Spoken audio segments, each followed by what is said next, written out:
What's up, guys? Welcome back to the channel. For those of you who don't know, my name is Chris Moore, and in today's video we got the brand new 2021 ZX10R, and we're about to tear it apart. Yeah, that's right, boys. We got 8 miles on it. We are about to take this thing apart.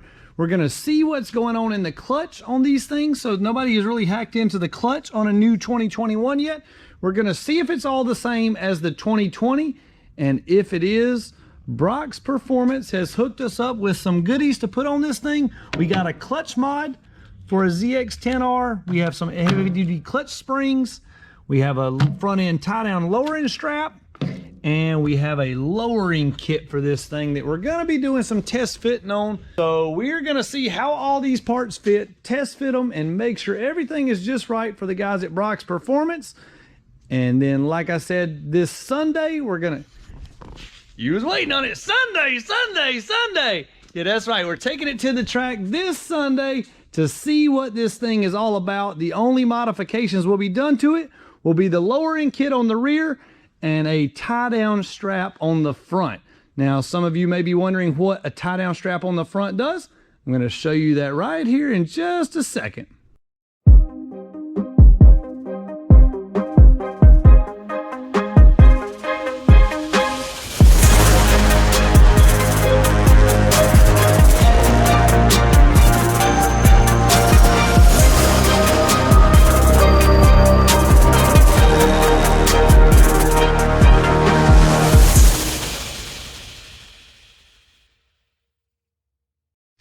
All right, so first thing we're gonna do is we're gonna install the front end lowering strap brackets. So basically all you have to do to install these is remove the brake caliper bolts. This is what holds the brakes on.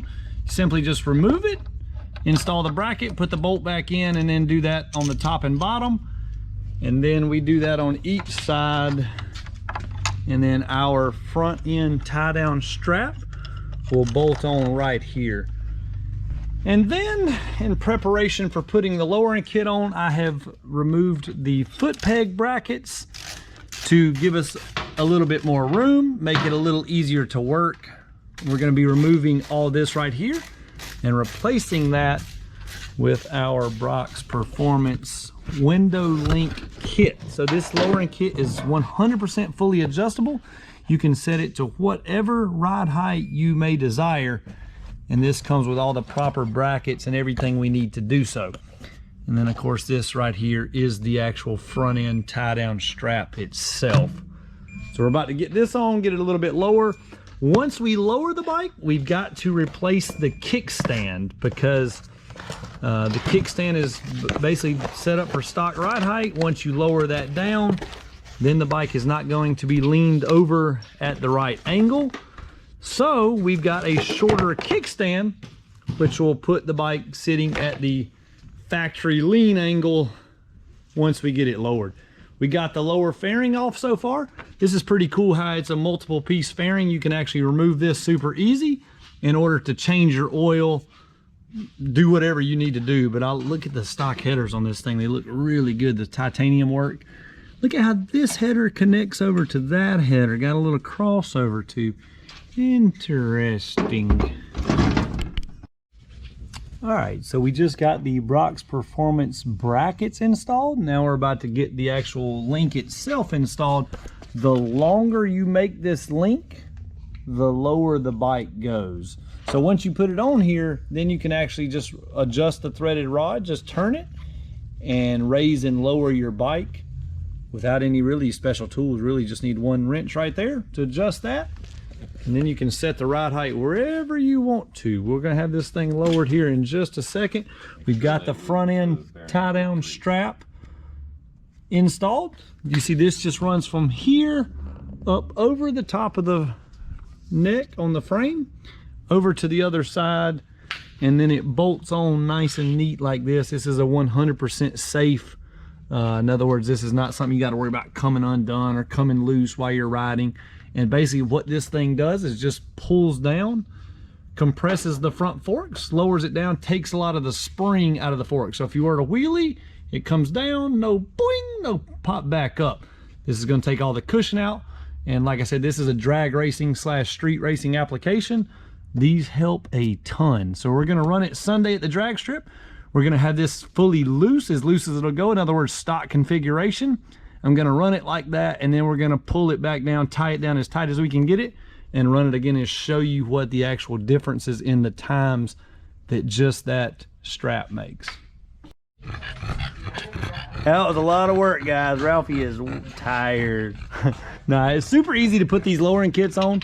The main thing that you gotta have is a good jack to hold the bike, support the weight of the bike. Once you take the weight of the bike off, all these bolts come out fairly easy, and you can see how nice and neat all that goes in there. It does help to remove the foot pegs and gives you a little bit more room to work in there.